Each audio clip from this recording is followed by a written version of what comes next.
Hi, I'm Andrew Berry and welcome to At the Bench's YouTube channel.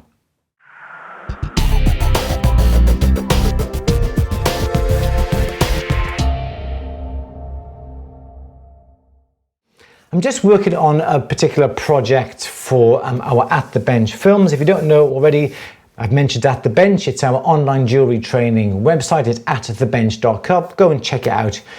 Thousands and thousands and thousands of films. Well, there's about 1,600 films available for you to watch, and I'm just putting together a particular project at the moment, but I've come across a little hint, a little tip that a lot of you may know and a lot of you may not know. So I'm just going to go through exactly what I've been doing. I've been making a nice little bezel for quite a nice large carnelian stone.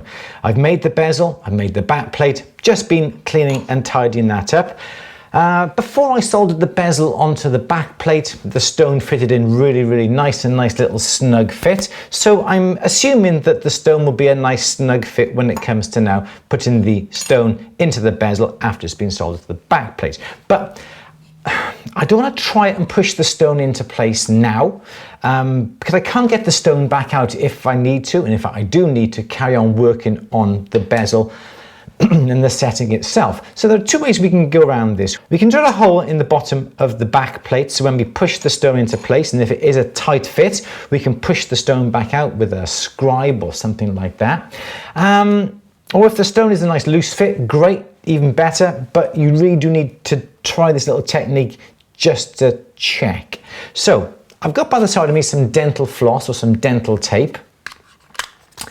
And it doesn't matter whichever one you want, get a short little strip like this. And what we're going to do is put the dental floss, dental tape, I'll call it dental floss, across the bezel as we've got it just like that. And then we can get our stone, we can put our stone on the top. And because the dental floss is really thin and it sort of squashes, we simply put it across the bezel, put our stone into place, and now we can see if that stone fits. We can push down and I can see that the stone is not going to drop in and straight back out again, which is fine. But we need to push the stone down into place to make it fit. Now, if I did that and didn't have any way of getting that stone out, I'd be stuck because I need to carry on working with the bezel. I need to put it onto a pendant or onto a ring or so forth, but I need to get that stone out. A lot of you will say, well, why not just get one of those little wax, little dopping sticks you can put on top of the stone and pull out? I haven't got a problem with that either, but this stone is such a tight fit within the bezel, that isn't going to work either. So this is the reason why we've got the dental floss. Now what we need to do is just grab onto each end of the dental floss and pull, and when you pull it, the stone comes back out. So now I can make some necessary adjustments to the bezel to ensure that that stone fits in absolutely perfectly. As it does, I have made a little bit of an alteration to the bezel on the inside here, so I know the stone does fit. But it's an excellent technique to be able to get these stones out of the bezel should you feel that it doesn't quite fit, or damn it, it's stuck halfway into the bezel and I can't get the stone out. Dental floss, dental tape underneath it, pull it nice and tight, stone comes out. There we go. Very simple technique. You may know it, you may not. If you don't, well, you do now.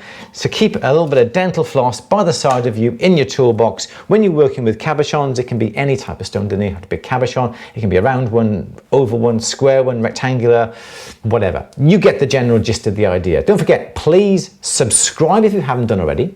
Please give this film a thumbs up, give it a like if you like this one, share it with your friends and so forth. There's a little bell icon. Don't forget, when you subscribe, you can click that little bell icon to be notified when films go live on our YouTube channel. Is that about it? Like, subscribe, share. Yeah, you get the general gist of the idea. Anyway, take care. I'll see you in the next film. Oh, yeah, by the way, my name is Andrew Berry for At the Bench's YouTube channel. Don't forget, tune in next time. Take care. Bye-bye.